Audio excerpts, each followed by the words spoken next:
Graça e paz, meus queridos e amados irmãos, estamos celebrando esse culto ao Senhor e chegamos no momento de refletirmos na Sua palavra. Palavra essa que tem nos ajudado a caminhar. E gostaria de pensar nessa noite sobre o povo de Israel. Povo esse que Deus separou, fez dele a sua nação, fez dele a vinda do Messias a esse mundo. E esse povo que caminhou, lutou, passou por situações adversas, mas que venceu com o Senhor, venceu com o nosso Deus auxiliando, os abençoando, descendo sobre eles a sua misericórdia. Eu gostaria de pensar no exato momento onde que o povo está no deserto, caminhando a jornada para a terra prometida, Canaã. É o momento que se encontra lá em Êxodo 17, versículo de 1 a 7, quando o povo nesta jornada, ele vai ter sede, ele vai sentir sede novamente, e assim começa a contender com o Senhor, começa assim a brigar realmente, para que pudesse ter aquela água, para que pudesse ser saciado. Nós vamos ver que Moisés, ali guiando o povo, vai ter atitudes que nós vamos aprender sobre aquela situação. E é bom lembrarmos que num deserto o povo passaria por muitas coisas, e nesse momento ele passa pelo segundo momento que sente sede. Ele já tinha passado ali, nós já até pregamos sobre esse texto, se encontra no capítulo 15 de Êxodo, vai falar sobre as águas amargas de Mara. E agora novamente Deus traz sobre a vida desse povo esse momento. E é interessante nós observarmos que Deus ele quer construir a nossa fé, Ele quer construir o nosso caráter. E às vezes nós passamos por situações, ou Deus deixa-nos passarmos por situações para aprendermos, para entendermos como precisamos passar por essas situações adversas. E é interessante nós também entendermos que nós estamos numa jornada, que o destino é importante de chegarmos, mas nós precisamos nessa jornada termos crescimento, construir nossa fé verdadeira, nosso caráter como verdadeiros servos do Senhor.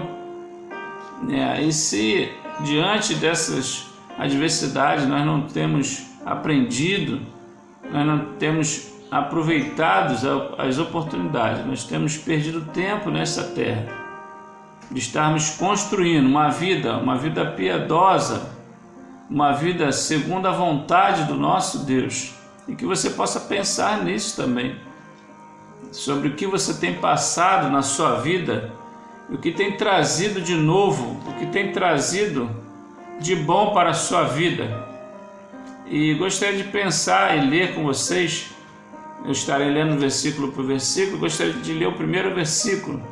Vai nos dizer o seguinte: depois toda a congregação dos filhos de Israel partiu do deserto de Sim, pelas suas jornadas, segundo o mandamento do Senhor, e acampou em Refidim, e não havia ali água para o povo beber. E o texto já diz que toda a congregação, eles partiram do momento do deserto de Sim, chegaram a Refidim, que quer dizer lugar de descanso. Mas eles chegaram ali com sede, eles chegaram ali realmente sedento por água, mas não conseguiram. E quando chegam a esse momento, eles começam assim a contender com Moisés. Versículo 2 já vai dizer: então contendeu o povo com Moisés e disse: dai-nos águas para beber. E Moisés lhe disse: por que contendeis comigo? Por que contendeis ao Senhor? Então no versículo 2 vai dizer que esse povo que Deus tirou ali, do deserto de Sim, e leva eles ali até Refidim, eles começam a contender com Moisés, a brigar realmente, a lutar com Moisés, porque eles estavam com sede. É uma necessidade básica do ser humano, que isso às vezes toca profundamente em muitas pessoas, né? E eles precisavam entender que Moisés estava sendo usado como instrumento de Deus, mas era o próprio Deus que tinha os levado nesse caminho. Era Deus que estava com eles, era Deus que estava sobre eles.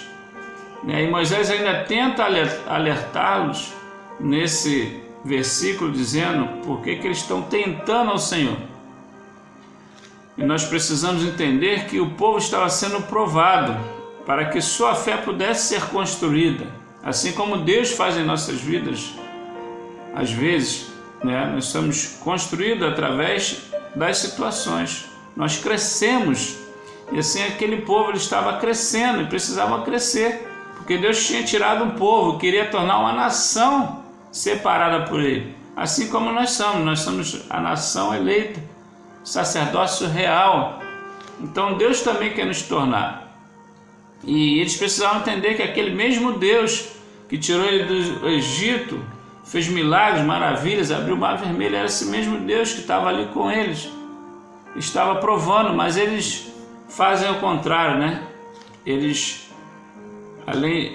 precisavam passar por essa provação, mas eles se colocam como se estivesse provando a Deus. E muitas das vezes nós fazemos isso. Nós mostramos a Deus, nós queremos a resposta de Deus. Senhor, se tu estás comigo, abra a porta de emprego. Senhor, faça acontecer.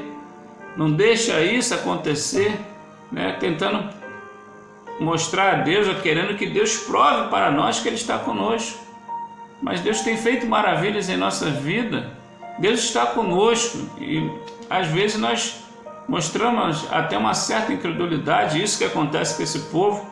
Ele mostra dúvidas se o Senhor estava com eles realmente. No versículo 7 ele vai falar sobre essa dúvida, mostrando a incredulidade. E isso leva esse povo a pensar no passado. E eles não pensam que eles precisam dizer, que seja feita a sua vontade, ó Deus. E às vezes nós precisamos entender isso também em nossa vida, no nosso caminhar, que a vontade de Deus tem que ser soberana e suprema, não a nossa vontade, que Deus quer o melhor para cada um de nós. E o versículo 3 vai dizer qual foi a atitude que eles tomaram. Além de contender com Moisés, além de brigar com Moisés, eles também relembram do passado. Versículo 3 vai dizer o seguinte: tendo, pois, ali o povo sede de água, o povo murmurou contra Moisés e disse: por que nos fizeste subir do Egito para nos matarmos de sede, a nós, a nossos filhos e ao nosso gado? Nesse momento de crise, eles lembram lá do tempo da escravidão, um tempo onde eles recebiam migalhas, mas eles trazem isso a sua lembrança, esquecendo-se que Deus os tirou da escravidão do Egito. Deus lhe trouxe para uma nova vida, uma vida de liberdade, tirando o sofrimento, levando eles a caminhar a terra prometida, assim como Deus faz muitas vezes conosco. Ele nos tira da escravidão do pecado, Ele nos dá a liberdade. E nós às vezes queremos lembrar das migalhas que recebemos no passado.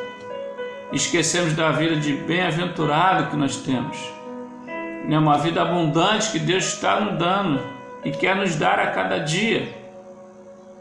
E Moisés, diante da situação, ele se sente acuado, ele vai buscar ao Senhor. Mas é interessante ainda nesse tópico nós observarmos que o povo aproveitou desse momento para mostrar todo o seu descontentamento com Moisés, o líder que Deus tinha colocado sobre esse povo. E eles trazem isso à tona, esse descontentamento sobre Moisés. Mas Moisés, diante dessa situação, versículo 4, vai dizer que Moisés ele vai buscar no Senhor a resposta, porque ele cria que o Senhor tinha a resposta e que ele precisava fazer e seguir aquilo que Deus tinha para a sua vida. Versículo 4: e clamou Moisés ao Senhor, dizendo: Que farei esse povo? Daqui a pouco me apedrejará. Moisés clamou ao Senhor, porque naquele momento Moisés só podia clamar, não adiantava palavras, não adiantava gestos, nem atitudes, mas o clamor era o momento para Moisés naquela situação. E quantas das vezes nós só temos o clamor ao Senhor, não adianta palavra, não adianta conversarmos, não adianta mostrarmos que temos boa intenção, mas terá momento que só o clamor vai servir. Terá momentos, que a busca ao Senhor vai ser toda a sua atitude a fazer, assim como Moisés buscou ao Senhor e buscou da maneira certa, buscou querendo entender a resposta do Senhor, e Deus vai responder. Versículo 5 e 6 vai dizer: então disse o Senhor a Moisés: passa diante do povo e toma contigo alguns dos anciões de Israel, e toma na tua mão a tua vara, com que feriste o rio, e vai. Eis que eu estarei ali diante de ti, sobre a rocha, em Horebe, e tu ferirás a rocha, e dela sairão águas, e o povo beberá. E Moisés assim o fez, diante dos olhos dos anciões de Israel. Deus manda a Moisés usar aquela vara, aquela mesma vara que Deus operou ali com Moisés no Egito, onde que Deus realizou os milagres, aquela mesma vara que ele manda tocar no Mar Vermelho e se abre, mostrando para o povo que Deus estava com eles, que Deus operaria o milagre, e que os anciões precisavam ali para estar olhando, para servir de testemunha sobre o milagre que Deus faria ali com eles. E Deus promete dar ali água para todo aquele povo, e também para os seus filhos, para os animais que estavam com ele, que eram a quantidade muito grande. E Deus abençoa, Deus responde o clamor de Moisés, o clamor daquele homem que buscou diante daquela situação, para que o povo entendesse que Deus permanecia com eles, assim como Deus permanece conosco.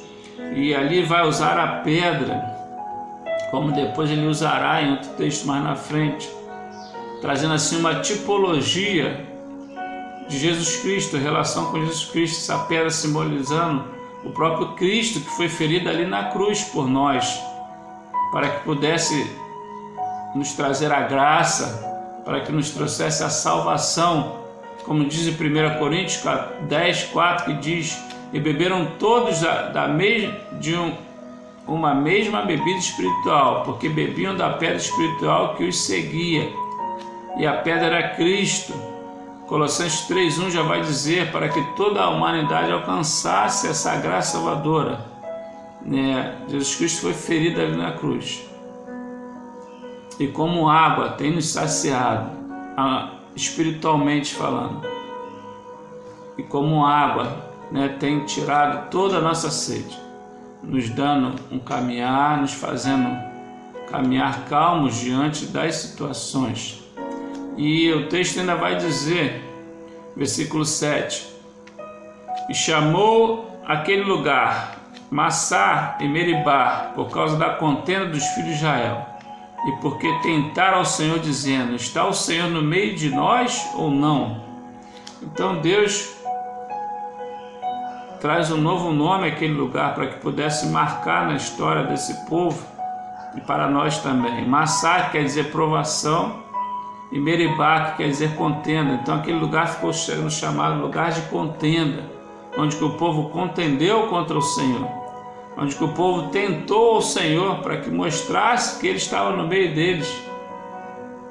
E meu irmão, minha irmã, que nós não tenhamos em nossas vidas lugares onde que chamamos de Maribá, mas sim lugares a que viemos a chamar de Ebenezer, porque até aqui o Senhor tem nos ajudado, até aqui o Senhor tem estado conosco, reconhecendo que Deus está conosco, que Deus tem cuidado de nós a cada dia. E concluindo já nesta noite, eu quero que você entenda que Deus trabalha em nossas vidas, nos levando a construir a fé verdadeira nele.